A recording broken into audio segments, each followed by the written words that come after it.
So here's what the situation is. Put the clutch down, start the engine, everything sounds fine. It's in neutral, left the clutch up,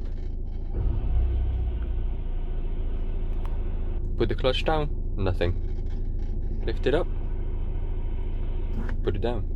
Also, this car, or this van, hardly goes into gears once you've driven it for about 2 minutes. So we'll be fixing that.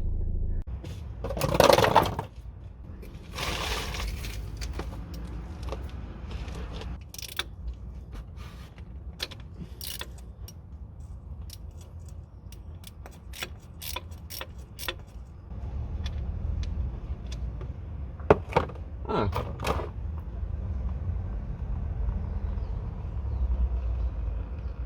That explains it. That's all the transmission fluid that was in there. Wow. There's literally nothing in there and it's completely black.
Matt?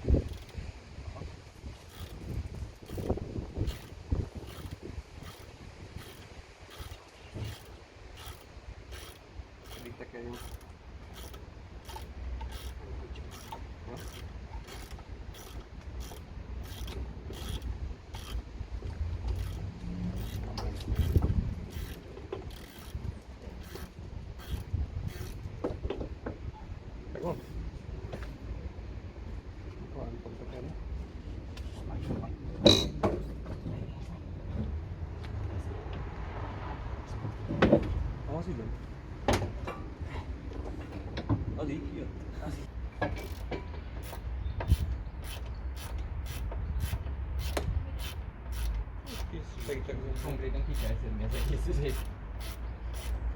Ezért most visszarakni.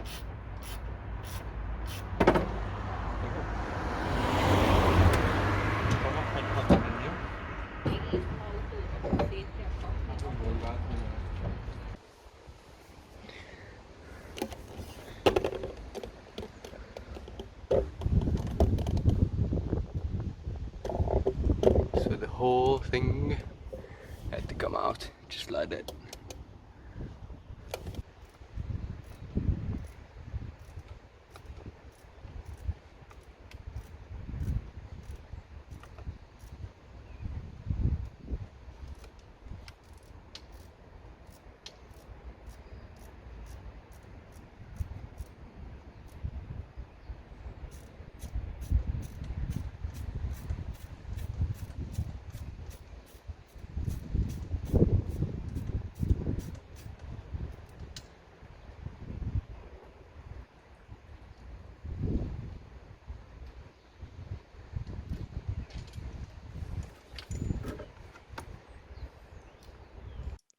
After this, unfortunately, my phone battery has run out of power.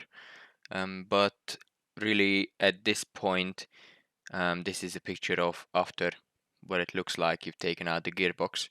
Really, what you just need to take out at this point is the brake line, or well, the clutch fluid line, and obviously the bell housing bolts. And if you haven't removed it yet, the starter with those bell housing bolts as well.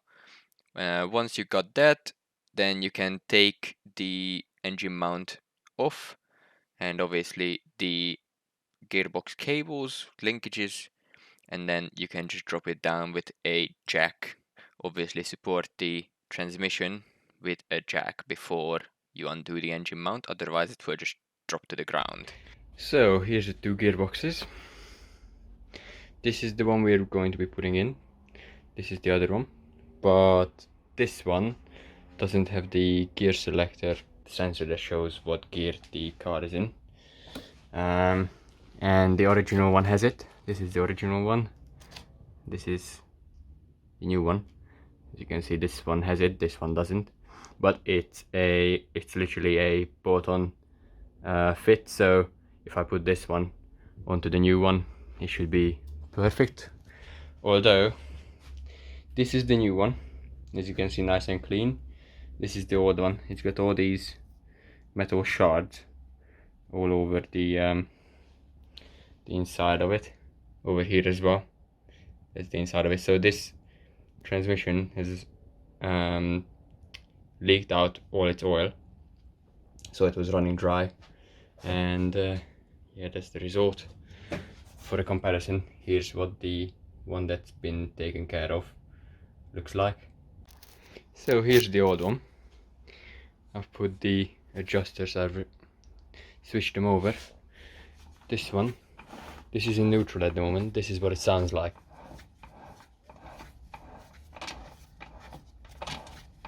Nice and quiet. Guess what? This one is in neutral.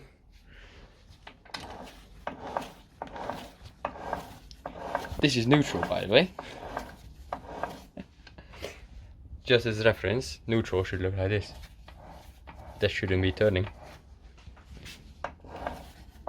And then when this is in gear, well, any of the gears that it goes into, stuck. So this is the release bearing that came with this new transmission. The car actually recently had its clutch done, so the release bearing is quite new, so I've transferred it from this one to this one. However, seeing that the there's a bunch of oil in here, and this is where the oil was coming out mainly, and also seeing that these three bolts were quite loose. They weren't just hand tied, but they were loose for sure. They should have been tightened more. What I've gone ahead and done is I've added some thread lock to it, and this is how we're going to fit it. So hopefully, even if there's vibrations, which this thing is going to get a lot, it's not going to come loose, because most likely the issue was that the previous garage that done it, they've done this and they didn't tighten these bolts enough, so they've shaken loose, and that led to the oil coming out over time. This was about a year ago. Actually no, this was in March, is what the customer told me. It's in March. It was in March they replaced it, so slowly it was just dripping out. It wasn't a big puddle under it, but straight away I could see that it was definitely seeping for sure, even though there wasn't really much oil left in the gearbox at that point. But I reckon what happened is those three screws have come loose, causing the, this is a bit different by the way, but the diameter is the same, and on that one there's a plastic one instead of this metal one. But what's probably happened is down here is where it was leaking out, so probably the vibrations have shaken it loose because the garage didn't tighten it up correctly, and then it lost the fluid, and then obviously went downhill pretty quick from there. Unfortunately, I don't have any footage about putting the gearbox back in. However, it's the exact opposite of taking it out, other than you need to fill obviously new transmission fluid in it and bleed the clutch system from any air, and then once you're done with that, it should be all good. Also, in the next video I'll be tearing down the gearbox and seeing where it actually failed, so stay tuned for that. Thanks for watching. Bye.